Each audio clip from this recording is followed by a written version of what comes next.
When you get to the point that you can't get any more mustard out of the jar of Dijon, make honey mustard Dijon dressing. You can use this on any kind of a green salad. You could top vegetables with it just to brighten them up a little bit. You could pour it over rice. There's a million things you could do with it. So however much vinegar or acid you use, and you could also use lemon juice, you're gonna double it for the oil. So if you add 1/3 cup of vinegar, you're gonna add 2/3 of a cup of oil. If you add 3 tablespoons of vinegar, you're gonna add 6 tablespoons of oil. It's a ratio.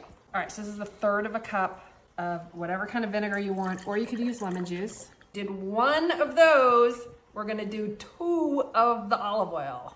1, 2. I'm just gonna eyeball some honey. Depends on how sweet you want it. I don't want it too sweet. Some salt, some pepper. Now for the fun part. You're gonna shake it like it owes you money.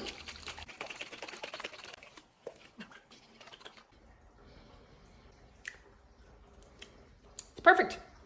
It's absolutely perfect. If it wasn't perfect, then that's when you adjust. If it's too tart, then you add a little more honey. If it's too sweet, add a little more vinegar. Easy peasy.